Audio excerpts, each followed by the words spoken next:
तो concept of stress तो आपको समझ आ गया कि स्ट्रेस बेसिकली क्या है, हमारे पास रेजिस्टिव फोर्स है। टाइप्स थी कुछ, ये आगे जाके डिटेल में भी आएंगी।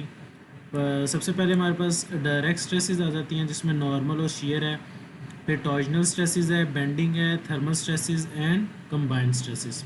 तो इसको बाद में हम डिटेल से पढ़ेंगे। नॉर्मल स्ट्रेस मैंने आपको बता दिया था, stress is equal to force over area, ठीक है। और ये आपको बताया था कि ये वाला एरिया हमारे पास सर्कल वाला, और ये इसके ऊपर फोर्स लग रही है। नेक्स्ट हमारे पास है टेंसाइल और कंप्रेसिव स्ट्रेस। तो बेसिकली टेंसाइल और कंप्रेसिव डायरेक्शन पे डिपेंड कर रहा है आपके पास। अब इस केस में हमारे पास देखें, फोर्स जो है वो इस तरफ लग रही है एक पी, एक फोर्स इस तरफ लग रही है। तो क्या आपकी लेंथ इंक्रीज होने की कोशिश करेगी, तो फिर उसने क्या कह दिया, टेंशन, एंड टेंशन को पॉजिटिव कह दिया। एंड देन कंप्रेसिव, एक फोर्स इस तरफ लग रही है इस मटेरियल पे, एक फोर्स इस तरफ लग रही है, एंड देन ये यहाँ से कंप्रेस होने की कोशिश करेगा, तो इस पर से इसको कंप्रेसिव कह दिया। कंप्रेसिव को हम नेगेटिव से शो करते हैं। तो दोनों समझ आ गई हमें। अच्छा, और ये नॉर्मल स्ट्रेसेस हैं। Normal stresses can be either tensile और कंप्रेसिव, ठीक है। एंड देन अच्छा एरिया, अब मैं स्ट्रेस बताता हूँ। Stress is equal to force over area. अब आपके सामने एरिया जो है वो क्या है, ये लेट्स सपोज ये लेंथ है, ये विड्थ है, तो ये क्या है, एल इंटू डब्ल्यू। तो ये हमारे पास एरिया हो गया।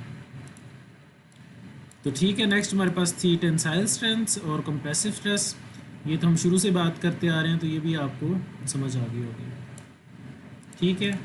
इसके बाद हमारे पास नेक्स्ट क्या है, centric and E centric loading. Centric loading basically जो पहला सेंट्रिक लोडिंग का मतलब क्या है कि जो फोर्स आपके ऊपर किसी भी कंपोनेंट पे फोर्स लग रही है वो उसके सेंट्रोइड से पास कर रही है। इसका सेंट्रोइड ये है, सेंट्रोइड का तो आपको पता होगा कि कोई भी मटेरियल है, जैसे सर्कल है, तो ये उसका दरमियान में जहाँ पे पूरा का पूरा उसका मैस लाई कर रहा है, या हम एफएससी वगैरह में भी बात कहते थे कि जहाँ पे हम उसको बैलेंस कर सकें अपने उस डिस्क को या जो भी है, तो वो पॉइंट हमारे पास क्या होता है, सेंट्रोइड।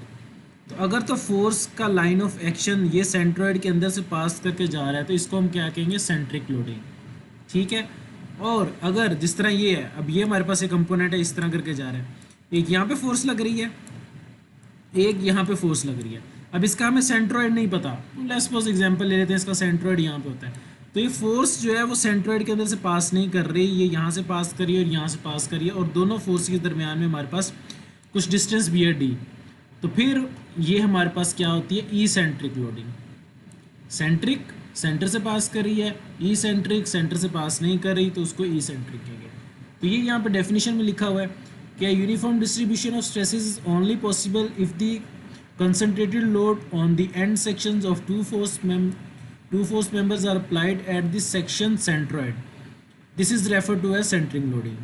एंड नेक्स्ट उसने बताया ई सेंट्रिक लोडिंग का, और उसने बताया कि जब ई सेंट्रिक लोडिंग होगी तो हमारे पास resultant of the stress distribution in a section must yield an axial force.